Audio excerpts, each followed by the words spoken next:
네, 안녕하십니까. 지금 방금 소개받은 코빅의 장인수라고 합니다. 제가 지금부터 소개시켜드릴 내용은 저희가 최근에 대규모 업데이트했던 데이터베이스에 대한 소개입니다. 데이터베이스 이름은 3DIV고요. 업데이트된 내용들은 캔서 지놈을 연구하시는 분들을 도움을 드리기 위해서 확장된 DB라고 보시면 될 것 같습니다. 사실 저희 3DIV 데이터베이스는 2018년에 처음 발표가 됐고요. 올해 NAR 데이터베이스 이슈에 대규모 데이터 확장과 신규 필드에 대한 내용이 추가된 형태로 다시 발표가 됐습니다. 3DIV의 개괄적인 설명을 일단 드리도록 하겠습니다. 3D 지놈이라고 하면 아주 복잡하고 또 다이내믹하고 또 유전자를 조절하는데 굉장히 중요한 역할을 한다고 사람들이 많이 알고 있는데요. 실제로 보면 핵 안에 DNA로부터 이런 커다란 구조인 염색체까지 구조를 만들 때 여러 단계를 거쳐서 이제 구조화가 되는데요. 이렇게 구조화되는 내용들을 살펴보면 실제로 DNA가 이렇게 아주 굉장히 작은 영역에 패킹이 돼서 들어가기 위해서는 뭔가 구조적으로 형태가 이루어져야지 잘 그 안에 핵 안에 이제 포함이 될 수 있을 건데요. 그럼으로써 이제 3D 지놈에 대한 관심도가 굉장히 증가가 됐습니다. 그러니까 현재까지는 1차원적인 서열에서 어떤 기능이 있는지를 찾게 되었지만 3차 구조를 통해서 잘 모르는 1차원 형태의 데이터에서부터 잘 모르는 그런 내용들을 더 알 수 있게 됐다고 볼 수 있는데요. 그러기 위해서 이제 사실은 저희 모든 그 마말리안 유전체에 보면 98% 정도가 되는 난코딩 영역이 있습니다. 이 난코딩 영역도 다 쓸모 없는 부분이 아니고 실제로 유전자를 조절한다거나 다양한 기능적 역할을 담당하고 있는데요. 이런 기능적 역할을 사람들이 관심을 갖게 되면서 이제 연구를 하게 됐는데 사실은 그 난코딩 영역이다 보니까 어떤 기능을 갖고 있는지 정확한 의미를 찾거나 그것에 대한 기능을 알아보기가 굉장히 어려웠습니다. 그것들의 간단한 예를 좀 살펴보면 소닉 해치옥진이라는 유전자가 있었고요. 이것들이 이제 사람들의 손발가락이나 이제 날개라든지 이런 곳에 발달 과정에 이제 관여하는 유전자라고 알려져 있는데 실제로 이것들의 기능을 정확히 알지 못했는데요. 실제로 1메가 정도 떨어져 있는 LMBR1이라는 유전자의 그 특정 인트론 영역에 있는 영역이 실제 이 유전자의 인핸서 역할을 한다는 것이 알려졌습니다. 그래서 이곳에 예를 들면 뮤테이션이 생긴다거나 문제가 생겼을 때 실제 이 유전자의 발현을 조절하는 데 문제가 생기기 때문에 이렇게 보시는 그림과 같이 굉장히 이상한 형태의 유전적 질병이라든지 이런 질병들이 발생하게 됩니다. 또 굉장히 재밌는 것들이 좀 밝혀지기 시작하는데요. 테드라는 것이 있습니다. 이 테드라는 영역은 실제로 이 안에서, 이 바운더리 안에서 굉장히 상호작용들이 굉장히 많이 발생을 하지만 이 테드라는 이 도메인 영역과는 사실은 인터랙션이 많이 일어나지는 않습니다. 그래서 이런 영역을 저희가 그게 테드라는 이름으로 붙여서 사용을 하고 있고요. 실제로 그 방금 전에 보여드렸던 예제도 이 테드 안에서 소니 해치옥진과 그것을 조절하는 인핸서가 이 같은 테드 안에 있다는 것을 확인하게 되었습니다. 그래서 이렇게 이제 3D 지놈에 대한 중요성을 알게 됐는데 그러면 어떻게 이걸 찾느냐? 최근에 이제 하이시라는 최근 아니고 사실 10여 년 전부터 사실 하이시라는 새로운 테크닉을 이용해서 이 3차원 지놈을 연구를 하는데 굉장히 이제 많이 사용을 하고 있는데요. 실제로 실험을 통해서 만들어내는 것들은 이렇게 2차원 매트릭스 형태의 데이터를 생산해낼 수 있습니다. 2차원 매트릭스 형태를 만들어내서 아래 보시는 것 같이 흰맵 형태의 구조를 만들 수가 있고 이곳에서 실제로 인터랙션이 많이 일어나는 영역을 찾아낼 수가 있습니다. 실제로 이제 저희 DB는 2018년에 논문에 실렸고요.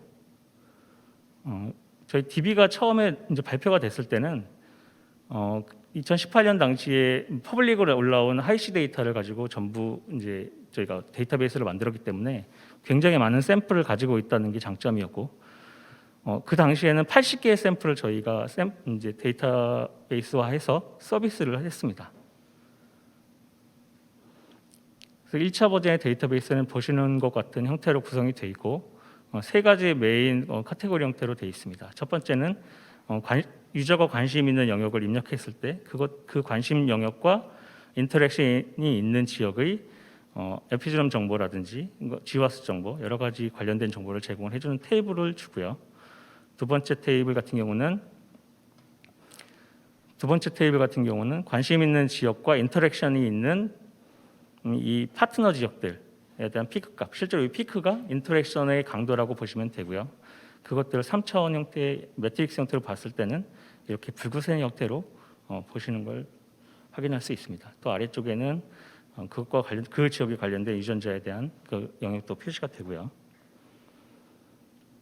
세 번째 이제 특징은 저희가 이제 두 가지의 샘플에 대해서 비교해 볼 수 있는 기능들을 제공을 하고 있습니다. 관심 있는 샘플 두 가지를 선택하고 이제 관심 영역을 입력을 하게 되면 그 영역에 대한 인터랙션 파트너들을 확인할 수 있고 그 발현에 대한 차이 정도도 인터랙션에 대한 차이도 확인을 할 수가 있습니다. 그래서 저희 1차 버전에서 이제 그 기능은 사실은 그 시스 레귤러토리 엘리멘트를 이제 찾는 것들이 사실 목적이 됐을 것 같고요. 두 번째 이제 저희가 관심을 가졌던 것은 이제 캔서에 관련돼서 하이시가 어떻게 기능을 제공을 할 수 있을까에 대한 관심을 확장을 했는데 그 중에서 이제 캔서 같은 경우는 그 스트럭처럴 베리에이션이 아주 굉장히 키 뮤테이션이라고 알려져 있습니다. 그래서 뭐 ICGC나 여러 가지 논문을 통해서 스트럭처럴 베리에이션이 캔서 쪽에서 많이 도미넌트하게 발생을 하고 있다라는 게 보고가 되고 있고요. 또 3D 지놈을 통해서 이제 어떤 이 3D 지놈에서 발생한 스트럭처럴 베리에이션이 어떻게 질병에 관련이 있는지에 관련된 논문도 다수가 발표가 되어 있는 상태입니다. 그래서 예를 들면 이 그림에서 보시는 것 같이 딜리션이 일어났을 때는 어떻게 그 테드가 구성이 되고 그 테드가 예를 들면 테드가 있는데 테드의 구성이 변경이 돼서 기능을 잃거나 기능을 또 어떤 새로운 기능을 얻거나 그런 것들을 확인할 수가 있습니다. 이제 그 다음 예제 같은 경우는 사실은 테드가 이런 식으로 이제 그 와일드 타입 같은 경우는 이렇게 구성이 되어 있는데요. 뭔가 문제가 생겨서 이 지역에 테드를 구성하는 이 지역에 문제가 생겨서 이 테드가 같이 합쳐지는 문제가 생길 수도 있습니다. 그래서 이렇게 문제가 됨으로써 이쪽에 보이는 이 인핸서가 특정 유전자를 이 테드에서는 블러킹을 하고 있었지만 여기서는 사실 레귤레이션을 하기 때문에 온코진으로 발전을 할 수도 있다는 걸 보여주는 논문입니다. 그래서 저희가 이번에 이제 확장한 내용들은 크게 캔서 이제 쪽으로 데이터를 확장을 했고요. 또 기존에 가지고 있던 저희가 80개 샘플은 노멀 하이시에 대한 데이터도 기존 80개에서 한 180개 정도로 확장을 한 상태입니다. 또 1차 버전에서는 H19를 기반으로 만들어져 있었지만 저희가 이번 새로 발표된 논문은 H38 기준으로 버전업을 했습니다. 데이터 사이즈 관점을 보시면 1차 버전일 때는 1.8TB입니다. 사실 이게 굉장히 작지는 않고 큰 사이즈인데요. 이게 샘플당 한 22기가 정도가 되는데 이게 이제 레졸루션이 굉장히 이제 높기 때문에 저희가 샘플 사이즈가 굉장히 커질 수밖에 없습니다. 그래서 이것들을 저희가 현재 버전으로 더 데이터를 추가하다 보니까 현재는 한 2배 정도 증가된 노멀하이시는 4TB 정도가 되었고요. 캔서 같은 경우는 27GB 정도로 추가가 되었는데 이렇게 27GB가 추가된 굉장히 하이시 기존 노멀 하이시 대비 굉장히 작은 게 추가된 이유는 새로운 알고리즘들이 많이 발표가 되고 있습니다. 그래서 저희가 새로운 압축 기술을 적용을 해서 아주 작은 용량으로 압축을 해서 데이터베이스를 하였습니다. 샘플 사이즈만 보더라도 굉장히 이 분야에서 많이 사용하고 있는 데이터베이스보다도 저희가 아주 많은 수의 샘플을 제공을 하고 있다는 걸 확인하실 수가 있고요. 저희 이번에 만든 그 DB의 특징 중에 이제 특징이 3가지 정도를 말씀을 드릴 수 있는데 첫 번째 같은 경우는 기존에 이제 캔서 쪽에서 발표된 스트럭처럴 베리에이션을 가지고 표현해 주는 거. 두 번째는 사용자가 직접 스트럭처럴 베리에이션을 디자인해 볼 수 있는 내용. 세 번째는 그 스트럭처럴 베리에이션들이 한 가지만 일어나는 게 아니라 아주 멀티플하게 그 복잡하게 만들어지는데 그것들을 사용자가 인풋으로 만들어 볼 수 있는 그런 장점들이 있습니다. 보시는 화면이 이제 전체적인 인터페이스고요. 샘플을 선택하는 부분과 그다음에 뭐 사용자가 관심 있는 그 영역들 선택하는 부분, 그다음에 부가적으로 비주얼라이제이션 할 때 필요한 옵션들을 선택하실 수가 있습니다.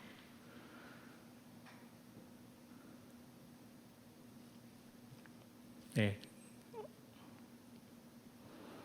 첫 번째 모듈부터 설명을 드리도록 하겠습니다. 첫 번째 모듈은 사용자가 관심 있는 샘플을 선택을 하고 그 선택된 영역, 예를 들면 관심 있는 영역이 크로모점 6번의 어떤 특정 영역이라고 한다면 그 영역에 포함되어 있는 스트럭처럴 베리에이션 리스트가 이렇게 표시가 됩니다.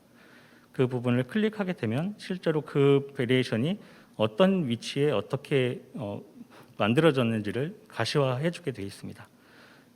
실제로 이런 식으로 예를 들면 지금 여기에 보이는 이 샘플의 크로모점 6번의 이 위치에서 사실 딜리션이라는 그 베리에이션이 일어났고요. 그 부분이 사실은 이 위치라는 것을 표시해주고 삭제가 됐을 경우에는 아래와 같이 이렇게 표현된다는 것을 보여주는 단계로 되어 있습니다. 모듈 2는 사용자가 직접 그 스트럭처럴 베리에이션을 디자인해 볼 수 있는 기능입니다.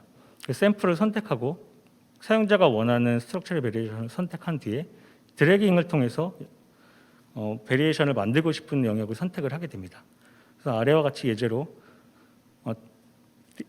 인버전을 선택하는 경우에는 드래깅을 해서 영역을 선택하게 되면 그 부분이 실제로 인버전이 돼서 가시화되는 것을 보실 수가 있습니다.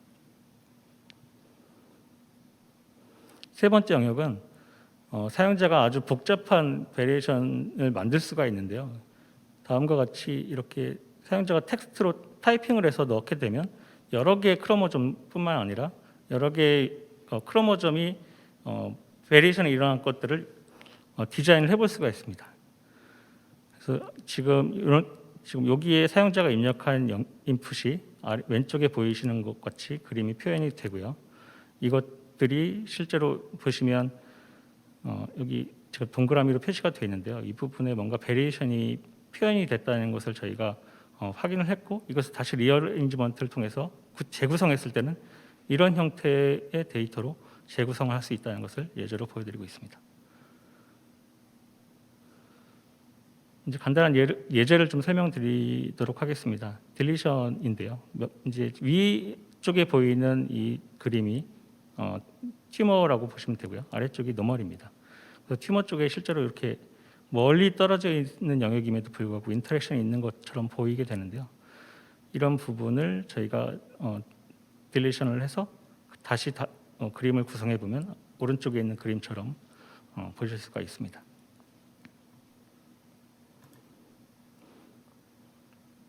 다음 그림은 디플리케이션입니다. 텐덤 디플리케이션은 실제로 디플리케이션 된 영역을 보여주는데 저희가 디플리케이션 된 것은 실제 레퍼런스 서열에 저희가 매핑을 해서 이제 이 인터랙션 정도를 알아내기 때문에 그 부분이 아주 강조가 많이 되어 있다는 것을 확인할 수가 있고요. 실제로 이렇게 매트릭스 형태의 데이터가 첫 번째 매핑이 되고 그것이 만약에 디플리케이션이 됐다면 또 한 번 또 매핑이 될 것이기 때문에 이렇게 강조된다는 것을 보여드리고 있습니다. 인버티드 디플리케이션 같은 경우는 반대로 뒤집어져서 사실 이제 디플리케이션 되는 것이기 때문에 사실 오른쪽에 보시면 이 부분에 좀 더 강조되어 있다는 것을 표시를 할 수가 있는데요. 인버전이 되면서 이 오른쪽에 있던 부분들이 올라가는 이렇게 뒤집어지면서 강조가 되는 것들을 또 보실 수가 있고요. 트랜스로케이션 같은 경우는 여러 개, 두 개의 지금 크로모점 사이에 이렇게 멀리 떨어져 있음에도 불구하고 멀리 떨어져 있는 건 아니고 아예 다른 크로모점임에도 불구하고 이렇게 인터랙션이 있는 것처럼 보이게 되는데요. 실제로 노멀 같은 경우는 보이지는 않고요. 이런 경우도 이 부분이 실제로 트랜스로케이션이 일어났다는 것을 볼 수가 있습니다. 네, 다음은 컴플렉스 스트럭처럴 베리에이션 예제인데요. 이거는 좀 전에 처음에 모듈 3에 대한 예제하고 같은 예제입니다. 그래서 실제로 크로모점을 저희가 관심 있는 크로모점을 입력했을 때 크로모점 간의 인터랙션 정보가 이렇게 보이는 것을 확인할 수가 있는데 노멀 같은 경우는 보이지 않습니다. 이런 부분에 분명히 베리에이션이 있다는 것을 확인해 볼 수 있는 자료가 될 것으로 생각이 됩니다. 그래서 마지막으로 저희 서머리를 좀 해보자면 하이씨가 캔서를 연구하시는 분들한테 현재는 이제 스트럭처럴 베이션 연구가 주가 될 텐데 이 부분을 연구하시는 분들에게 굉장히 도움이 될 거라고 생각이 되고 있고 저희 DB가 지금 캔서 쪽으로 지금 많이 증가를 확장을 했기 때문에 캔서 바이올로지를 하시는 분들에게 굉장히 도움이 될 수 있는 DB가 될 거라고 기대하고 있습니다. 저희 이 DB를 구성하는데 같이 참여해 주신 사실 카이스트 정희경 교수님께서 이제 주적으로 진행을 해주셨고요. 저희 코빅에서 개발한 개발팀입니다. 이상으로 발표를 마치도록 하겠습니다.